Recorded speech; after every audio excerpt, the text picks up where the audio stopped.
Hello students and friends, आज हम class 9th का चैप्टर 5 शुरू करने जा रहे हैं।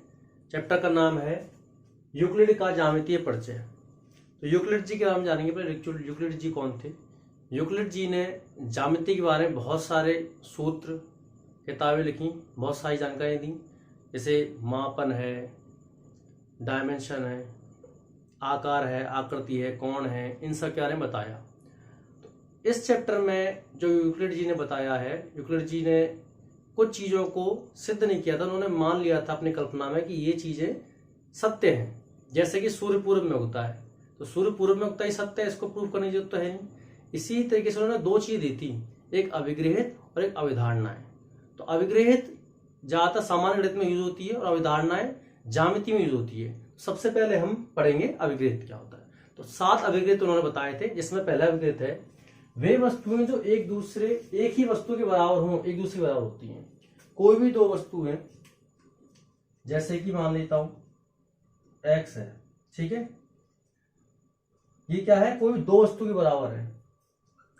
जैसे x a के बराबर है और x b के बराबर है, ठीक है। तो जब x a के बराबर है और x b के बराबर है तो क्या हो जाएगा, a और b ये भी क्या हो जाएंगे, आपस में बराबर हो जाएंगे, ठीक है। दूसरा, यदि बराबर को बराबर में जोड़ा जाए तो पूर्ण भी बराबर होगा। अब कोई चीज बराबर है, जैसे कि मान लेते 2 बराबर 2 दे रखा है, ठीक है। इसमें करना है बराबर को बराबर में जोड़ा जाए। अब इसमें हम बराबर जोड़ दिए जाए, यानी इसमें 1 जोड़ दें, इसमें क्या जोड़ दें, हम 1 जोड़ दें, यानी बराबर में बराबर जोड़ दें। ये दोनों 2 बराबर है, इसमें बराबर यानी 1 जोड़ दें दोनों में, तो क्या हो जाएगा।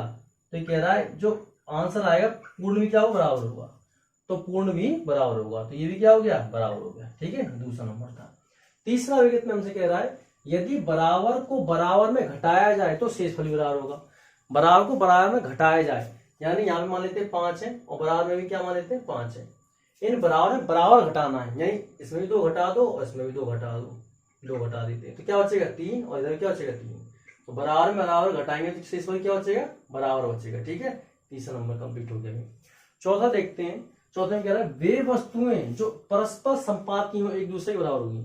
वे वस्तुएं जो परस्पर संपाती मतलब एक दूसरे को के ऊपर आ रही हो, ओवरलैप कर रही हो। जैसे कि ये रेखा है, ठीक है, इसी के ऊपर दूसरी रेखा खींच दें हम, ठीक है, तो क्या हो रही है, एक दूसरे के बराबर होंगी नहीं होंगी, तो बिल्कुल जस्ट उसी के ऊपर आ रही है, ठीक है। तो यानी वे वस्तुएं जो परस्पर संपातित एक दूसरे के बराबर होती है, तो ये भी एक दूसरे के बराबर।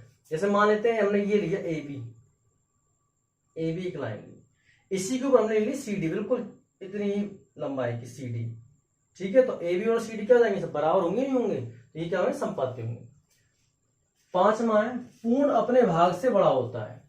पूर्ण यानी कोई पूर्ण चीज है, जैसे कि एक सर्कल ले लेते हैं, हम एक वृत्त ले लेते हैं, ये है, इसका छोटा सा टुकड़ा लेते हैं, ये वाला। तो ये टुकड़ा है, ये क्या पूरे भाग से छोटा है या जो पूरा है अपने भाग से बड़ा है। ये जो पूरा सर्कल है, इस छोटे से टुकड़े तो बड़ा ही होगा ना ये पूरा सर्कल। तो यही इसमें कह रहा है कि जो पूर्ण है वो अपने भाग से क्या होता है, छोटे भाग से मतलब बड़ा होता है, ठीक है। छठा कह रहा है, इसको मिटा देता हूं पहले।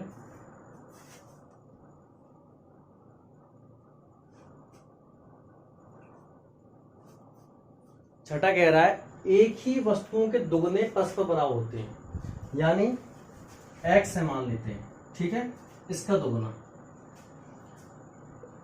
y के बराबर है, ठीक है, और x का ही दुगना z के बराबर है। तो एक ही वस्तुओं के जो दुगने होते हैं, कोई भी दो चीज, तो वो भी आपस में क्या होंगी, बराबर की, यानी y बराबर क्या हो जाएगा, z हो जाएगा, ठीक है। यानी एक ही वस्तु के दुगने आपस में भी क्या होते हैं, बराबर। यानी इस वस्तु के जो दुगना है इसके बराबर x, 2x के बराबर y है और 2x के बराबर ही z है, तो y और z भी आपस में क्या होंगे, बराबर के होंगे। सेम इसी तरीके से ये वाला एक ही वस्तु के आधे, अब क्या करना है, आधा करना है, ठीक है। यानी यहाँ पे हम फिर से ले लेते हैं x ले लेते हैं, ठीक है, x ले लेते हैं, यानी x का आधा किसके बराबर है, a के बराबर है, ठीक है, और x का ही आधा b के बराबर है। तो क्या होंगे, ये a बराबर b, ये भी क्या होंगे, आपस में बराबर होंगे, ठीक है। तो हमारे अभिगृहित कंप्लीट हो गए। हम अवधारणा देखते हैं। अवधारणा में हमारी पहली अवधारणा है, एक बिंदु से एक अन्य बिंदु तक एक सीधी रेखा खींच सकती है। यानी एक बिंदु यहाँ है और एक बिंदु यहाँ है, तो कह रहा है इन दोनों से सीधी रेखा खींच सकती है, बिल्कुल खींची जा सकती है। ये खींच ली हमने, ठीक है। तो पहला वाला हमारा ये हो गया कि एक बिंदु से दूसरी बिंदु तक सीधी रेखा खींची जा सकती है। दूसरा कह रहा है एक शांत रेखा को अनिश्चित रूप से बढ़ाया सकता है। अब मान लेते हैं एक शांत रेखा है, ठीक है, इसका नाम दे दीजिए ए बी, ठीक है। यहाँ अलग कर लेता हूँ, इसको यहाँ कर लेता हूँ। इस तरीके से शांत रेखा यहाँ पे ए बी, ठीक है। ये क्या इसको अनंत तक बढ़ा सकता है, तो बढ़ा सकते हैं बिल्कुल। इसको यहाँ से बढ़ा देंगे, अनंत तक चली जाएगी। इसको यहाँ से बढ़ा देंगे, ठीक है, तो ये भी आगे तक बढ़ती चली जाएगी। दूसरा ये हो गया कि एक शांत रेखा को अनिश्चित रूप से बढ़ाया जा सकता है, ठीक है। तीसरा कह रहा है किसी को केंद्र मानकर और किसी त्रिज्या से वृत्त खींच सकता है। तो कोई मान लेते हैं यहाँ पे पॉइंट है, ठीक है, इसको हम केंद्र मान के हम यहां से कर सकते हैं, यहाँ प्रकार रखेंगे या पेंसिल रखेंगे, आराम से यहाँ वृत्त खींच सकते हैं। या किसी कह रहा है किसी त्रिज्या से वृत्त खींच सकता है, कोई भी त्रिज्या ले लो, या 2 सेंटीमीटर की ले लो तो उससे वृत्त खींच सकता है, ठीक है। 3 सेंटीमीटर की त्रिज्या ले लो तो 3 सेंटीमीटर ले लो तो उससे वृत्त खींच सकता है, ठीक है। यानी किसी को भी हम त्रिज्या मानकर या किसी को केंद्र मानकर हम वृत्त खींच सकते हैं। चौथा कह रहा है सभी समकोण एक दूसरे के बराबर होते हैं। तो समकोण लेते हैं, जैसे ही पहला समकोण मैंने ले लिया, ठीक है, ये समकोण ले लिया, ठीक है। दूसरा समकोण मैंने मान लो बड़ा ले लिया, तो क्या बराबर होंगे? बिल्कुल होंगे। इसकी जो साइड है बड़ी छोटी से मतलब नहीं है, ये जो समकोण है 90 डिग्री का, जब आप इसको इस पे लेके आओगे तो बिल्कुल बराबर ही बैठेगा। तो हर समकोण क्या होता है? दूसरे के बराबर ही होता है, ठीक है। सभी समकोण दूसरे बराबर होते हैं। लास्ट वाला इंपॉर्टेंट है, यदि एक सीधी रेखा दो सीधी रेखाओं पर गिरकर दो अंतःकोण इस प्रकार बनाए कि, अब देखो इसको,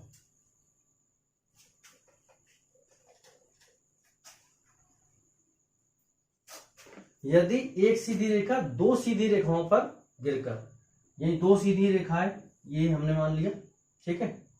जहां रहता हूं यहां देखना नहीं हो शायद, ये है दो सीधी रेखा है, ठीक है।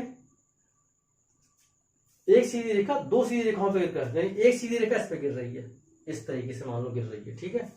गिरकर एक ही और, थोड़ा 3D बनाता हूं उसको क्वेश्चन के हिसाब से, ये गिरा सीधी रेखा, ठीक है। एक ही और दो अंतःकोण इस प्रकार बनाए कि इन दोनों कोणों का योग मिलकर दो समकोण से कम हो, यानी अंतःकोण क्या हो जाएगा? इस प्रकार ये लाइन खिंच रही गिर रही है इस पर कि ये जो अंतःकोण है ये क्या हो? दो समकोण से कम हो। यानी एक समकोण कितने का होता है? 90 का, ठीक है। दो समकोण कितने के हो जाएंगे? 180 के, 180 के हो जाएंगे दो समकोण, ठीक है। तो क्या दो समकोण से क्या हो? कम हो, ठीक है। दो समकोण से यानी 180 डिग्री से कम हो, तो वे दोनों सीधी रेखा अनिश्चित रूप से बढ़ाए जाने पर उसी ओर मिलती हैं जिस ओर यह योग दो समकोण से कम होगा।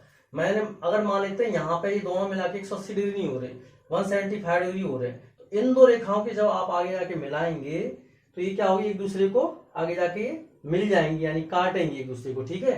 तो कहने का मतलब है अगर यहाँ पे दोनों 90 के 180 के नहीं होते हैं, दोनों को प्लस करके, तो क्या होगा? ये आगे जाके मिल जाएगी। अगर ये 180 के होते हैं तो ये रेखा कभी नहीं समांतर चलती चलेगी, ठीक है। तो इसमें कहने का मतलब ये है कि अगर ये दोनों का योग 180 से कम होता है तो ये रेखाएं आगे जाके मिलेंगी, ठीक है। आगे चैप्टर में भी आप इसको डिटेल से देखोगे। तो इस तरीके से हमारा ये इंट्रोडक्शन कंप्लीट हो गया चैप्टर 5 का, और आपको जानकर बहुत हर्ष हुआ कि आज ही बहुत ही शुभ दिन है। आज है 15 अगस्त और अभी बज रहे हैं रात के 1:45 जिस समय मैं ये वीडियो बना रहा हूँ। तो आप सभी को 15 अगस्त की बहुत शुभकामनाएं। आप और हम जानते हैं कि 15 अगस्त यानी आज़ादी के लिए हमारे देश के शहीदों ने किस तरीके से बलिदान दिया, किस तरीके से अपने जान को न्यौछावर कर दिया।